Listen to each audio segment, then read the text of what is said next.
Assalamualaikum, nama saya Amirul Mustaqim bin Nur Khairul Azwan. Hai, Assalamualaikum. Nama saya Nurul Afrina binti Zaidis. Hai, nama saya Muhammad Syazan bin Abdullah. Jadi, dalam video ini kami akan mempersembahkan tugasan 3 kami untuk kursus GPMK 1012 dan jenis komunikasi yang akan kami lakukan ialah komunikasi dalam bentuk perbincangan.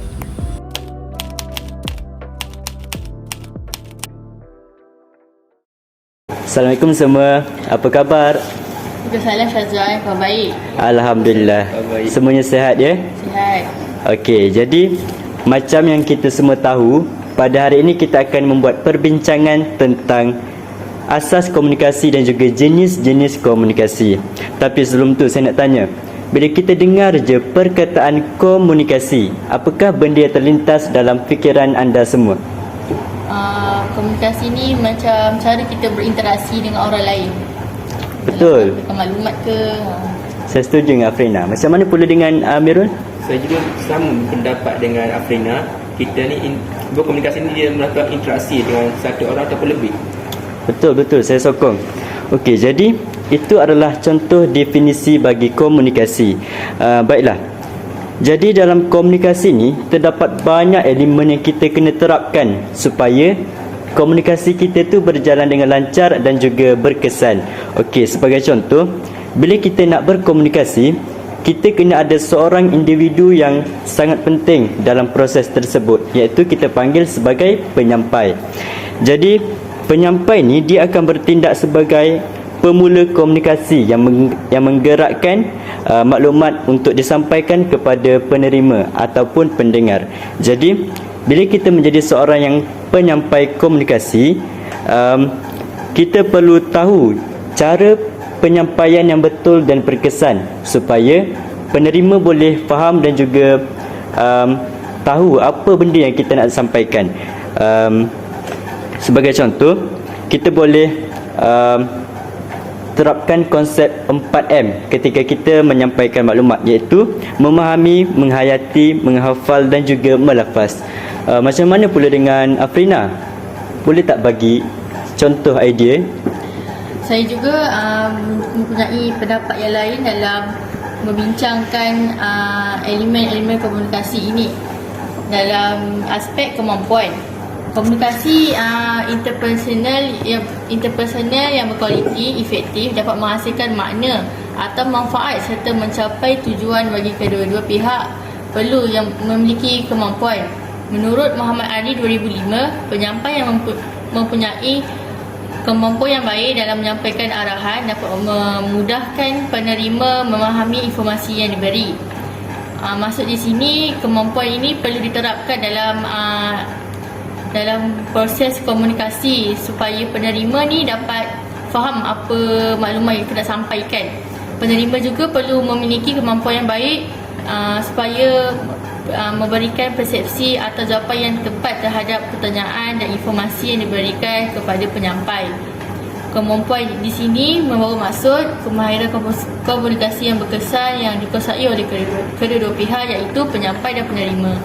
Dari sudut etika pula, proses komunikasi ini perlu diamalkan etika yang baik, terutamanya dalam komunikasi interpersonal. Etika yang baik dapat dikenal pasti melalui ciri-ciri yang menggunakan kata-kata sopan, bertata susila, menggunakan nada yang bersesuaian, menerima pendapat orang lain, mendengar pandangan orang lain dan sebagainya. Etika ialah peraturan yang perlu diamalkan untuk memastikan komunikasi ini berjalan dengan baik dan harmoni.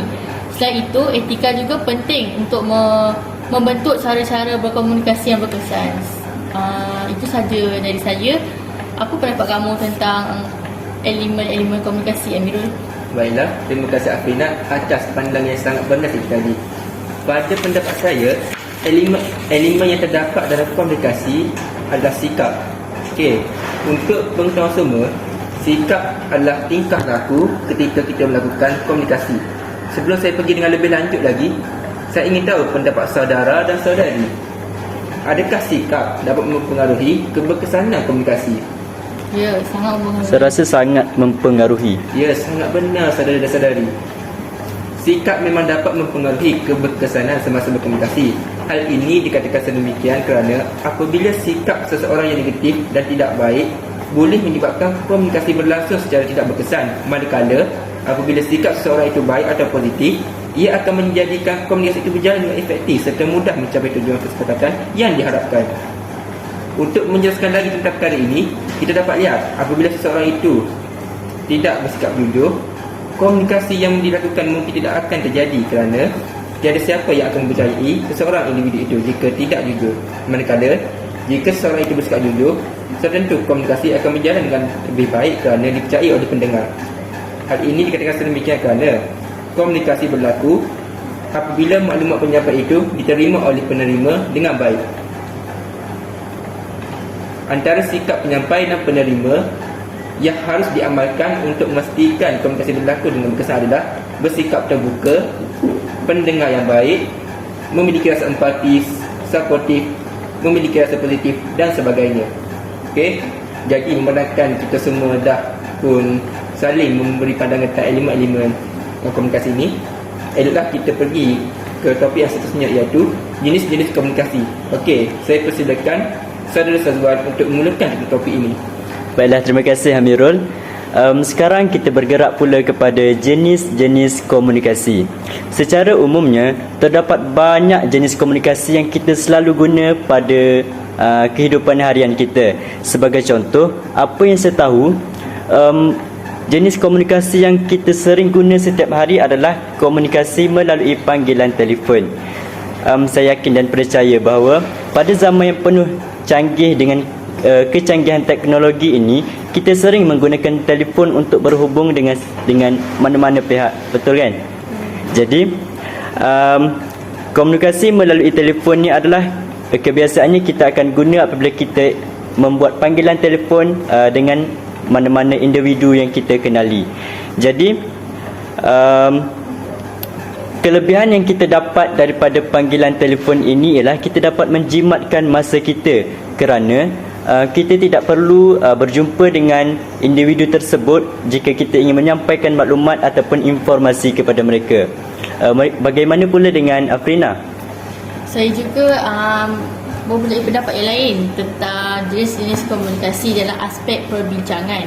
Menurut Asmah 2000, beliau menyatakan perbincangan merupakan kegiatan bahasa yang menunjukkan adanya usaha untuk mempertahankan, menyokong atau menentang sesuatu butiran yang diperkatakan.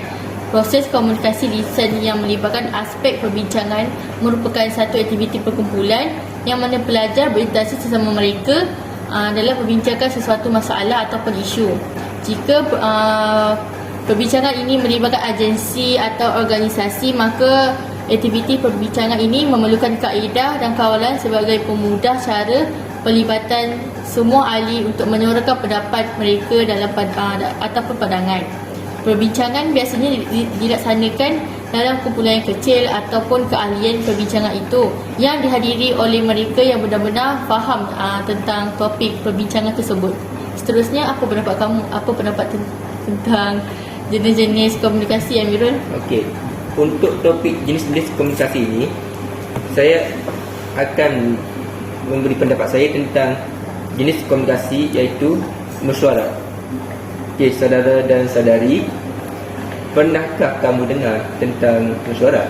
Pernah? Pernah kan, tetapi bukan secara spesifik. Betul. Okey, kalau begitu izinkan saya untuk menjelaskan apa itu mesyuarat dengan lebih spesifik lagi. Okey, baiklah.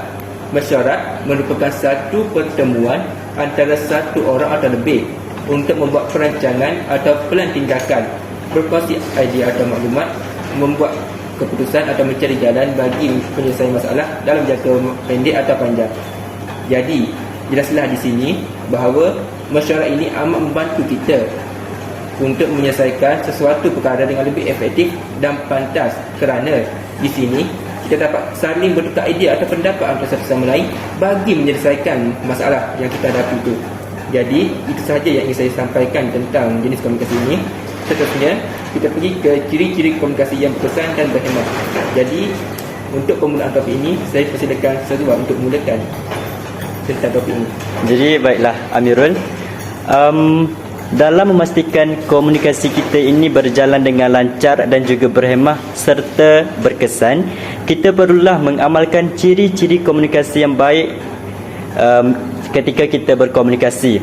Yang pertama, kita boleh cuba untuk menjadi seorang pendengar yang baik semasa kita mendengarkan sesuatu komunikasi. Macam mana kita nak jadi pendengar yang baik? Kita boleh dengar dengan sepenuh hati terhadap apa yang disampaikan oleh penyampai. Contohnya, kita perlu memandang dan juga memberi respon terhadap apa yang disampaikan dan juga informasi-informasi yang diberikan. Seterusnya, kita juga perlu mengelakkan diri daripada memotong cerita ketika mereka sedang menyampaikan apa-apa cerita ataupun maklumat. Hal ini supaya mereka tidak berasa terganggu dengan kehadiran kita pada waktu itu. Macam mana pula dengan Afrina? Saya juga akan menerangkan lagi tentang ciri-ciri komunikasi yang berkesan dan berhemah dalam aspek menggunakan bahasa secara positif. Komunikasi berperanan untuk menjalinkan hubungan yang baik dalam masyarakat secara berkesan dan berhemah. Kelompok-kelompok dalam masyarakat juga ingin mendapatkan perkabaran yang baik untuk menjamin kehidupan mereka sentiasa harmoni. Isu-isu yang sering dibincangkan yang berkaitan dengan kepentingan kelompok-kelompok tersebut seperti sambutan Hari Kemerdekaan, Hari Raya Aidilfitri, Dipa Bali dan sebagainya. Tidak juga ketinggalan dengan menerusi isu-isu nasional seperti mendaulatkan bahasa Melayu ataupun perpaduan kaum. Komunikasi yang berkesan juga dapat menjalinkan hubungan yang harmoni antara rakyat di Malaysia yang berlainan budaya, agama dan amalannya. Bahasa yang positif juga amat penting yang digunakan semasa proses pembelajaran. Kajian ini menunjukkan guru yang menggunakan bahasa yang positif dapat menarik minat-minat murid untuk memudahkan pembelajaran mereka dan dapat mempengaruhi dengan mudah. Contohnya dari segi pujian, penghargaan ataupun tahniah. Contoh-contoh bahasa yang positif adalah bagusnya hasil kerja kamu ataupun tahniah atas kejayaan kamu. Berdasarkan contoh-contoh yang saya beri tadi, penggunaan bahasa yang positif dapat dalam didik darjah dapat menarik minat murid untuk belajar dan merupakan satu pendekatan yang baik. Kesimpulannya, penggunaan yang bahasa yang positif mempunyai banyak faedah yang kita gunakan dalam kehidupan seharian. Selain guru, ibu bapa juga perlu menggunakan bahasa yang positif ketika berkomunikasi dengan anak-anak mereka supaya dapat mengeratkan lagi silaturahim antara satu sama lain. Kehidupan keluarga juga akan bertambah harmoni dan gembira kerana menjadi kebanggaan dan saling mempercayai antara satu sama lain dalam kehidupan mereka. Itu saja yang saya dapat lontarkan. Jadi, apa pandangan kamu, Amirul? Okey, pada pandangan saya tentang ciri dalam komunikasi adalah adanya sifat empati dalam diri seseorang itu.